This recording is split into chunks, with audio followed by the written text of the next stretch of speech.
This is BBC News and welcome if you're watching us in the UK or around the globe. I'm Lukwesa Burak. Our top stories. Russia resumes its offensive in Mariupol after a so-called ceasefire ends. It was supposed to allow the evacuation of civilians, but wasn't observed. They continue to destroy Mariupol. We decided to move our citizens back because it's not safety to be on the streets. Just to know that they are alive. Like every time I close my eyes and I see and hear my mom, and I hear the voice of my dad, and I don't know if I hear them again. Sorry, that's... Protests against Russian occupation in Ukraine have broken out in Kherson, the only big city so far to have been captured. Ukraine's President Volodymyr Zelensky has been addressing the US Senate by video link to appeal for more help. Also, Poland warns of a refugee crisis on an unimaginable scale as thousands of people continue to flee the fighting in Ukraine.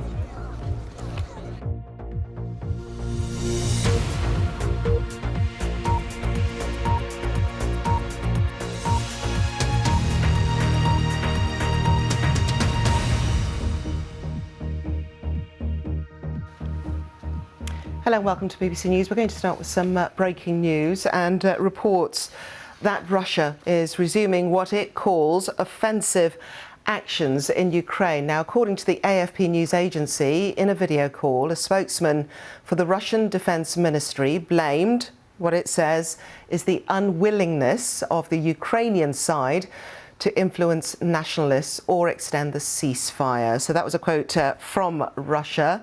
Well, these reports come after the evacuation of up to 200,000 civilians from the southern port city of Mariupol was postponed, with city authorities blaming Russian forces for ceasefire violations. Well, 2 humanitarian corridors had been announced to allow civilians to leave both Mariupol and the nearby city of Volvanavka.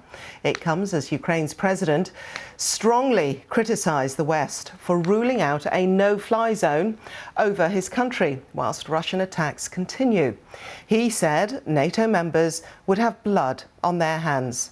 Meanwhile, speaking in the past few hours, the Russian President Vladimir Putin has compared the imposition of sanctions on Russia to a declaration of war.